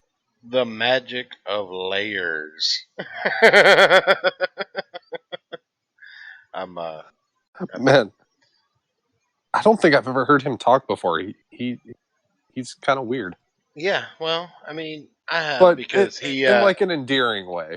Well, he did the pre-show intro for a lot of the Spawn episodes on HBO when that was airing, the animated series. Oh, okay. And gotcha. He's just gotten old. but I like that. I like that he's just like still so excitable. Yeah. Like I said, it's endearing. He's weird, but I kind of like it. The thing is, a little bit of the deep lore on Todd McFarlane. He's a huge baseball fan. McFarlane Toys actually does a lot of baseball, like star action figures still. Oh, cool. Kablamo, Mrs. Church. Yeah. Yeah. He's very excitable. But this is, I believe he's using what they call a Cintiq, which this whole thing that he's doing, like this whole thing that he's using and drawing on, that's a tablet. Jeez, it's like bigger than my TV. Yeah. That's a tablet that you can draw directly on. That is the end all be all of everything an artist ever wanted. The iPad with Procreate comes in a close second, but this thing, like, literally is like drawing on a TV size screen. It's fantastic. But anyway, I'm gonna go ahead and start it back up. We're paused at like 2:35 or 2:25. So go ahead and hit go at 3, 2, 1. So we have all this up in here. You can add a couple lines. Don't add too many lines because otherwise he starts to look a little bit too wrinkled. You don't want him to look too wrinkled. Then what we're going to do is we're going to click some of these under drawings off here. All this is going to go off. And then we're going to come up here and we're going to add the blanket. Got to give him a blanket because Baby Yoda has a blanket, right? And then if you want, you can even come in here and give him some white highlights in the eyes, right? So if we sort of take a color here and we go right here, let's go up on here. We can give him just a little bit. Don't overdo the eye highlights on him because I noticed that he basically doesn't have that many, but it's kind of cool. And then what we're going to do is the last piece. What are we missing, boys and girls? We're missing something. What is it? He has basically a little hair like a little baby pig. So let's make sure that we don't sort of shorten. So look at the top of his head, right? Look at the top of his head. We're going to do some stuff here, but now watch this. Ready? Blam, right? Blam. There it is. Watch it off and on. Blam, blam, blam, blam. Looks cool. Now, here's the thing. This guy, once you know how to draw this head, minus the ears, or even with the ears, you can start to draw other characters, right? So let's look at some of the other characters that you may be able to draw. So let's click them all off, and then you get rid of it. What if we were to say we want some blanket, but this time we want some artwork, but we're going to call it E.T. Go Home. Now, E.T. looks a little bit the same head, except he doesn't have the ears. And so we get E.T., we give E.T. a little bit of color. There it is. All of a sudden, same head, big eyes, except for E.T. has blue eyes, right? Boom, done. You're done. And then, if that's not enough, then what we can do is we can click some of this off, boom, boom, and we can give you a third person, and his name is Gizmo. And Gizmo, if you guys remember from Gremlins, and Gizmo gets his color, and we're going to come in here, and we're going to add some color, and next thing you know, you've got Gizmo up in here. So, let's just look at it and watch this. Here's Yoda, except for, let me get my, Yoda is going to go right here. Boom. There we go. Turn it on. There we go. So there's Yoda, right? Watch it. Boom. There's Gizmo. Yoda, right? Watch this. There we go. Yoda, Gizmo. Yoda, Gizmo. They're both cute. And here we go. Gizmo, E.T. Gizmo, E.T. E.T., Gizmo, boom, boom, boom. All three of them. You can do all of them, and look at the head and the eyes are essentially the same. So if you're Steven Spielberg, you're going to want to just cut off Yoda's ears, and you can do baby E.T. So that's it. Ladies and gentlemen, one head, little melon, cute little thing, big eyeballs, lots of black in the eyes. Make sure you do lots of black in the eyes. And you get 3, Gizmo, E.T., and Baby Yoda. That's the lesson today. See you around. Well, thank you for that, Todd. That was fantastic. We appreciate you joining us here on the Gospel of Comics for that short interlude. And blammo. Kablamo! I don't like them putting chemicals in the water that turn the frickin' Dodds gay.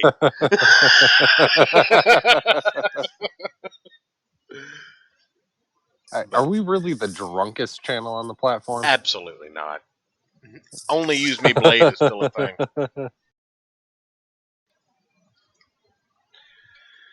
But no, I appreciated that. That was actually pretty wholesome. I like that. Todd McFarlane, probably one of the few guys from Image Comics to walk away, actually respectable.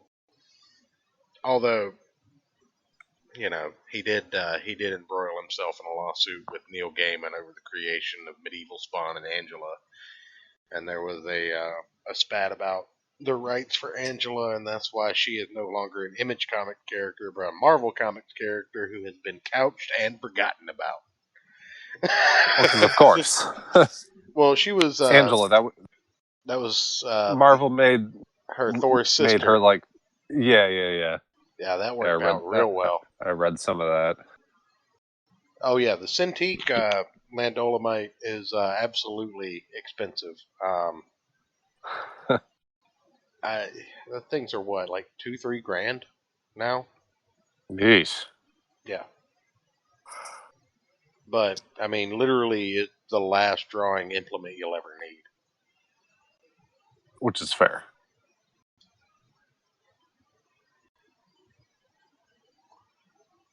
Oh yeah, he used the fuck out of Angel, but then the rights. Oh, did he have a relationship with a 13-year-old? What? Oh, you gotta fill me in on that. Somebody in the we're gonna need some links for that. Yeah, El Gargoyle in the chat saying McFarlane had a relationship with a 13-year-old girl. Huh. I have not heard of that. Yeah, me either. And as many people as hate Todd McFarlane, I'm sure that I'm sure that would have been like major. But yeah, let's see, El Gargoyle, hit me up on Twitter or in Discord, and link me to something like that. We'll go long and talk about that. Jesus Christ. Yeah, jeez. What are you doing to me, woman? With a pint of liquor, and she kept coming in here and taking it. Man, we're going to hear a domestic live on the Gospel of Comics tonight. Absolutely not. Take back your fucking slander, Ricky Bobby. I was talking about her towards you. Oh, that's just my normal life. I'll never press charges. I ain't a fucking snitch. Snitches get stitches. What if you already have stitches, though? More stitches. Yeah, I gotta know more about this. If McFarlane or Gaiman, either one, were involved with a 13-year-old girl, then yeah, I did by my wife.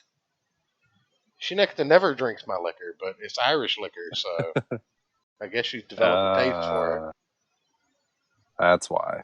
Well, I found out that my my local ABC had gotten like 7 cases of Black Bush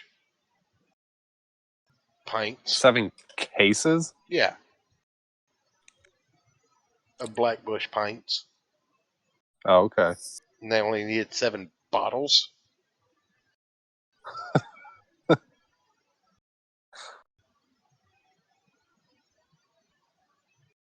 Oh, shit.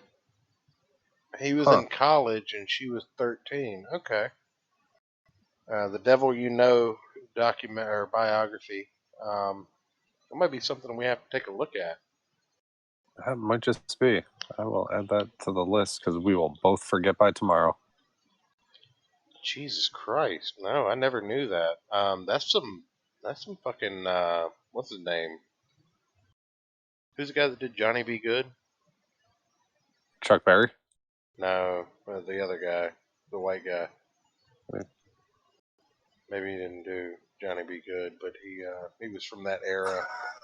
He married like a younger cousin or some shit. Oh, You know Jerry Lee Lewis? That's it. Yeah, no, he did Great Balls of Fire. Okay. But she left me a glass, folks. Left me one glass of whiskey left. Oh, shit. What is she doing? A sober Sunday stream? What are you talking about? Down here, because we still have morals, our liquor stores are closed. No, you spelled it right the first time. Which is so weird. Great Balls of Fire. But no, definitely something to look into. I've always had a lot of respect for McFarlane, and I'm not gonna hold the fact that, in my defense, I have no wine. That's a personal problem. I gave you money.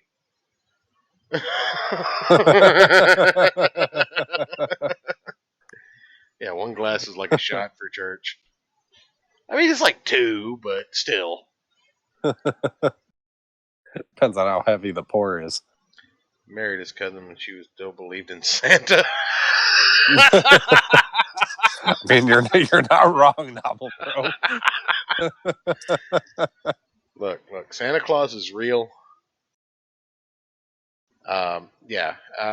It's almost the same thing with Dave Sim. Like, Dave Sim is kind of a fucking creep too. But his work with Soberus. Man, is that Freudian or what? Cerberus.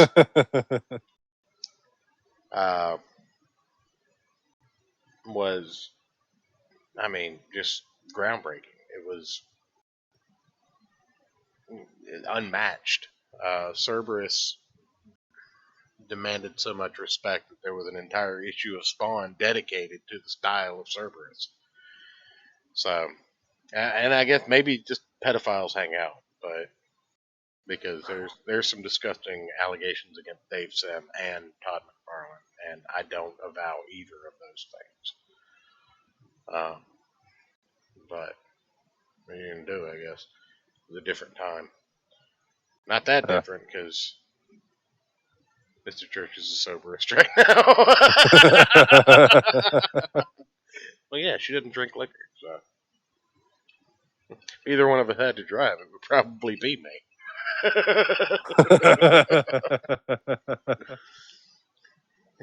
That means we're calling Uber. I was going to say that means hopefully none of your kids get a deep enough wound that you have to go to the emergency room to get stitched up. I got super glue. It's cool. Oh, okay.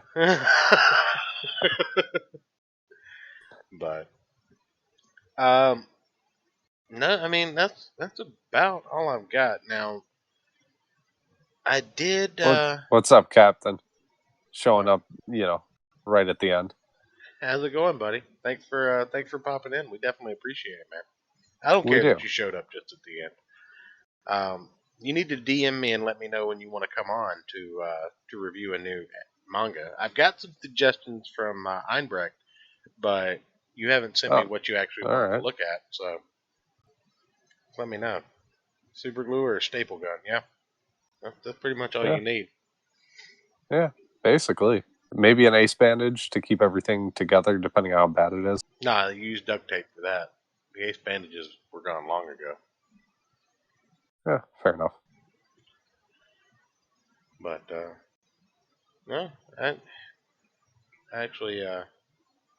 think we did right on the money. I was actually hoping for a little bit more.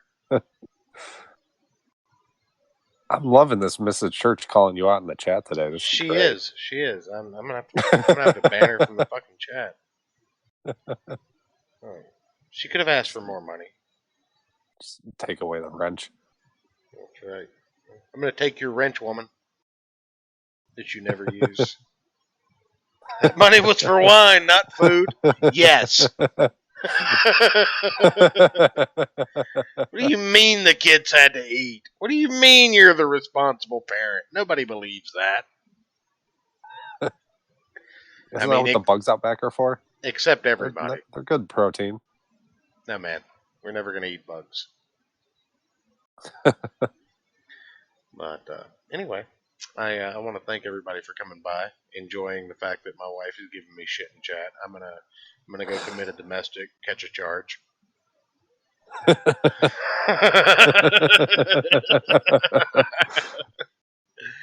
But that's a joke, Susan. Susan, that's a fucking joke. Calm down, Susan. Mrs. Church would beat his ass if he tried. She would. She has a blade that has the name Bubbles. Sometimes I'm scared to go to sleep, but Which you should be. She's gonna hit me with an empty liquor bottle if I don't shut up. It's my fault for not buying Probably. plastic, right?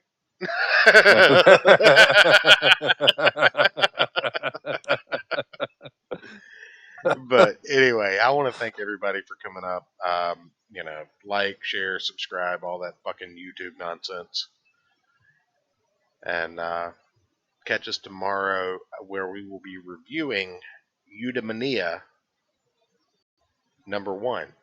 One of the we've had the creator on the stream before. We'll have to throw that link in the description of that show, but we'll review that. We'll have some other things to talk about as well. I think we might have Sean Crummell on to talk about it as well. So, All right. oh, Novel Bro, it's not only true that Susan paid the weatherman his due, but she also remonetized his channel.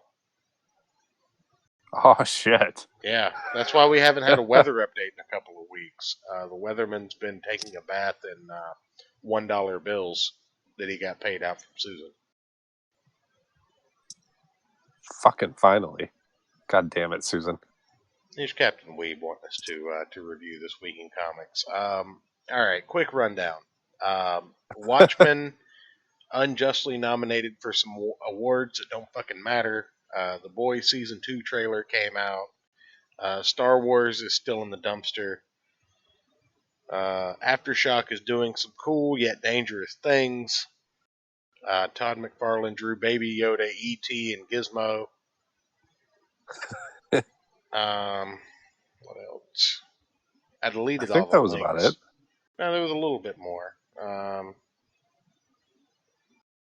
Oh, and Von Klaus.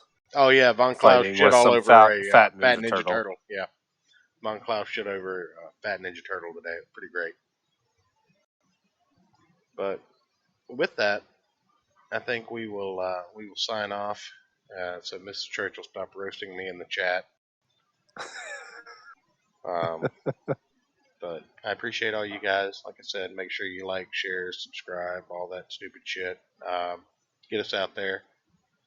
Hey man, it's available on DVR. You can just roll it back. We haven't gone over 3 hours yet. You're good. If you roll it back now, then when it processes, you'll still be able to watch it. There you go. But anyway, I think we have Sean Crummell tomorrow. We'll look at Eudaimonia. Why do we get viewers right at the end of the show, right at midnight? It's fantastic. I mean, I don't mind it. Because we're I appreciate so you good guys. at this. We're the best. Are you telling it like we can't go live the same time Rackets does? That would be fucking suicide. Yeah, we'd be idiots. Right. I mean, we're already kind of stupid for going live when the kill stream is during the week. But what are you gonna do? There's only so many time slots. Yeah. Right. I'm not staying up to 4 o'clock in the morning to do a show.